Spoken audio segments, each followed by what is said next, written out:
97.1 FM The Drive, Chicago's classic rock. It's Janda here, and I'm very pleased to be joined by Jon Anderson, the legendary lead vocalist and songwriter and creative force behind the band YES. Hello, Jon. Hello there, Janda. Hello, and welcome.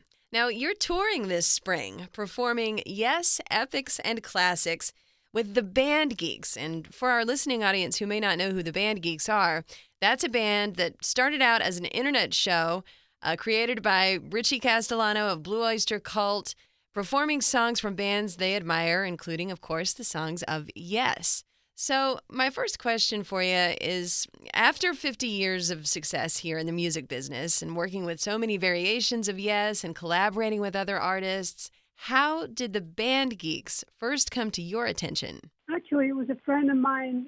He said, I'm going to send you a video of this band here in New Jersey. And he did, and I couldn't believe how good they were. They just sounded like YES in the 70s. It was kind of strange and wonderful at the same time. And so when you watched this video, and of course they came on a good recommendation, obviously, did you think then, okay, maybe I should get together with these guys? What made you want to embark on this tour that you're doing this spring with them? Well, at the back of my mind, I was wondering when will a record company release just the epics of YES, just for fun. And obviously that's not going to happen as far as I know. And about 2 months later, I called up Richie, the bass player, and just put it to him. I said, Richie, would you like to go on tour and do YES Epics and Classics? Richie didn't say anything. Richie, are you still there? Is that really Jon Anderson? I said, yeah, it's cool. And basically, and a couple of months ago, we started Zooming together, going through all the songs. It worked out really good because they could record what they were playing at the same time, and I could remember the lyrics. Right. and the melodies and everything. And now I've just got a whole bunch of the songs right in front of me as I'm looking at the screen of my computer. I sing every day all the songs. It's enlightening on very many levels. It's just wonderful to sing the songs again, but it's feeling like I'm back in the 70s with the old YES, the classic YES, you know. And they're so sweet as well. They're really nice guys, and we've just done these Zoom connections, and at the end of every one, I just say, well, that was effing amazing. Isn't it amazing how we can connect with one another these days using technology that before, the past few years, it just wouldn't have been possible. And look at the result now. You guys have a whole new tour together because of it. So that's really amazing. You always dream about something really happening to you, and this came through. I keep saying to myself, well, if we get through this, the world is our oyster. We can travel the world doing YES music. I think that'd be very well received. And you do have 2 dates coming up here in Illinois, May 12th at the Arcata Theater in St. Charles and May 13th at the Des Plaines Theater. So what can fans expect to hear at the show? Yeah, I've got it written down here. It goes, yours is notice grace, perpetual change, all good people, close to the edge, heart of the sunrise, awaken. Starship Trooper, Mind Drive, Gates of Delirium, and You and I, Roundabout, Honor of a Lonely Heart. And this one, Ritual. That's a fun one. Amazing. It's going to be just a favorite after favorite after favorite. Yeah, I hope so. Yes. Well, that leads me to my next question, which is, the music of YES is, of course, so epic and complex. And obviously with the Band Geeks, you have found a band that can pull off performing this music. Yet it can be so accessible at the same time to the listening audience, which I think is the magic of your music. Was there ever a moment along the way when you first realized that these songs that you were constructing and conceptualizing was really resonating with fans? Yeah, it was a kind of slow process where we had a first album, second album, third album was Fragile, and that was, the YES album. Mm-hmm. And then we did Fragile, and I think that opened up the touring of America quite a lot. And, you're playing music that was already 8 to 10 minutes long and structurally well organized. So that's the key. At that time, there were bands that go out there and do a long guitar solo or a long keyboard solo. But our music was very, very structured for presentation. You just wanted to do something a little bit different and you never believe that you'd last five years, maybe 3 or 4 or 5 years maybe.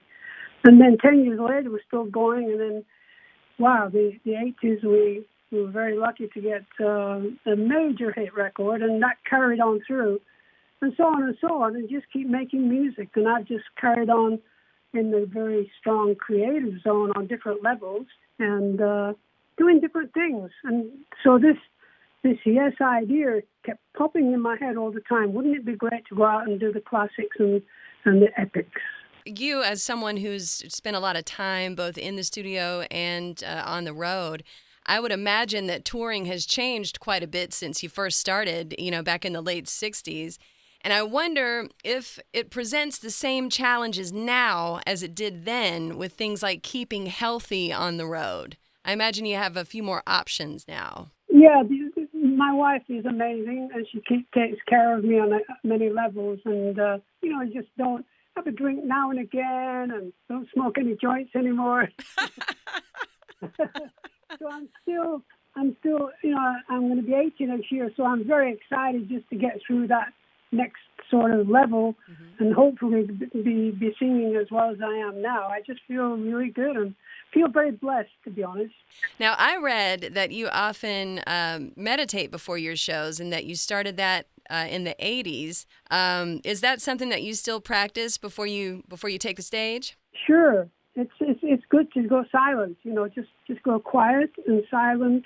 I was very fortunate just over 30 years ago, I met this little lady from Honolulu, Divine Mother Flora, and she woke me up spiritually, and I was ready for it as well. It's kind of wonderful. Over the years, I've been reading books about certain kind of religions, and Hermann Hesse was a very strong guy in my reading, Journey to the East and Siddhartha, and just realizing that we're all sacred beings here on this planet, and I want to sing about it. Well, that leads me perfectly into my next question, Jon, which is about your lyrics. You have very much in the past, taken literary references from Siddhartha and from, Hermann Hesse and all that kind of stuff that you had just mentioned. So you write these lyrics that are so mesmerizing and complex, but they often deal with mystical subjects too, and there's a level of environmentalism in a lot of what you write and spirituality. So I wonder about your process when it comes to writing lyrics for songs, and specifically, do you write often? Are you a person that writes every single day, or do you sit down to do it with a concept in mind? I really don't think of anything and just sing, and something comes through as I'm singing. When I have a piece of music, some people will send me some music, and I'll love it, and I'll just say, okay, I'm just going to sing something, and the music takes me along this journey. Then I listen back to it, and I think, oh, yeah, I'm trying to say that, I'm trying to sing that, oh, yeah, that works, and I'll da-da-da-da-da-da, and that's how it works. Along the way, so many amazing songs and projects. You mentioned the Fragile album, Gates of Delirium, Close to the Edge. You mentioned all of those songs and projects, and there have been so many more. So I wonder if, looking back over your career with Yes, if you have a sort of a favorite era or body of work you could pinpoint. I think every time I went out with Yes or with last time I went out with Trevor Rabin and Rick Wakeman, I just have the best time because there's an audience there for the songs, and again, you feel very fortunate in this life to have a long career.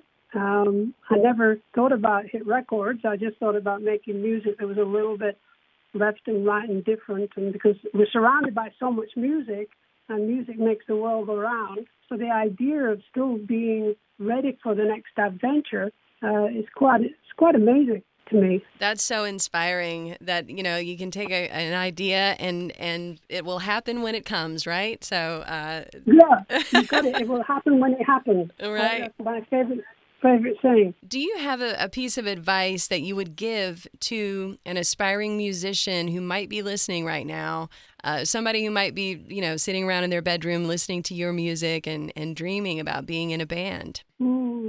Okay. It's very simple. Practice, and practice. Jon, thank you so much for taking time out to speak with us here. Thank you, and I hope you get time to come and see the show. It's going to be a wonderful, wonderful night. We will be there. Yes, Epics and Classics featuring Jon Anderson and the Band Geeks.